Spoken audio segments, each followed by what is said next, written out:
Raphaël et moi, on a décidé de se mettre en équipe parce qu'on pense que le compostage domestique, c'est le moyen de compostage le plus approprié pour notre famille. On a convenu que pendant le temps que je ferais les recherches pour savoir comment s'y prendre, je sais pas, c'est peut-être compliqué, lui, il va construire seul son composteur domestique en bois. Finalement, en passant devant la bâtisse de Coeco, sur un coup de tête, je me suis arrêtée. Je me suis dit, ils devraient bien pouvoir m'aider eux autres. Je savais pas exactement tout ce qu'ils faisaient, mais j'ai découvert... On fait plein de choses chez Coeco. Effectivement, on est des experts en gestion des matières résiduelles, en éducation relative à l'environnement. Donc, on aide des gens comme vous qui ont des projets de compostage par des formations, par des conseils.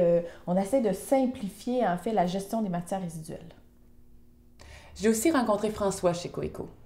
Il m'a expliqué les concepts du compostage domestique et il a répondu à toutes mes questions. Compostage, ça n'a pas l'air facile, mais ça fonctionne comment au juste?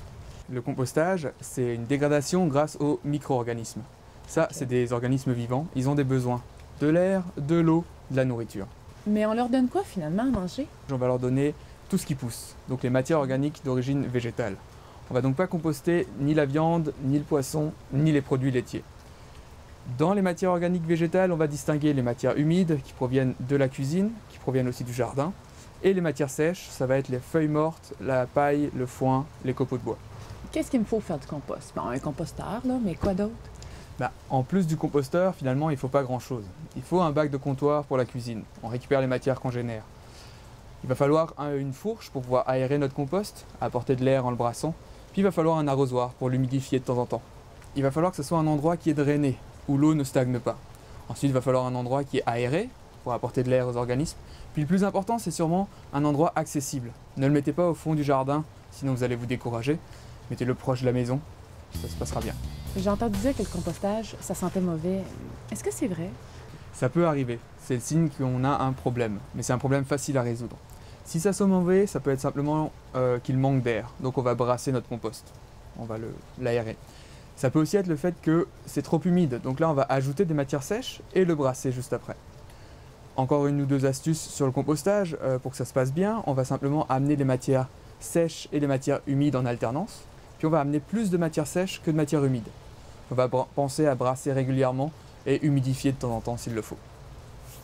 On va dire que ça va prendre à peu près 1 an pour obtenir du compost. Qu'est-ce que c'est que ce modèle de composteur-là? Ce modèle, c'est celui qu'on appelle la machine à terre, un composteur en plastique qui n'a pas de fond, qui est en contact donc directement avec le sol. Les micro-organismes peuvent venir dans notre compost. Il est facile à installer, facile d'utilisation, il a un couvercle, on enlève le couvercle, on amène les matières, on peut aussi brasser par au-dessus, puis quand le compost est prêt, on enlève le composteur, puis on peut récupérer notre compost. Et où peut-on acheter ce genre de composteur-là?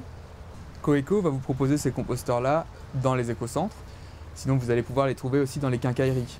Quand je suis arrivée à la maison, j'étais assez énervée. Je suis allée retrouver Raphaël dans la cour. J'étais pas étonnée que ça aille pas aussi bien là, que ce qu'il prévoyait. Là. C'est pour ça, je lui ai dit, viens avec moi, on s'en va chez Coeco. Évidemment, il a refusé. Orgueil masculin, mais je lâcherai pas le morceau. Vous allez voir. C'est à suivre.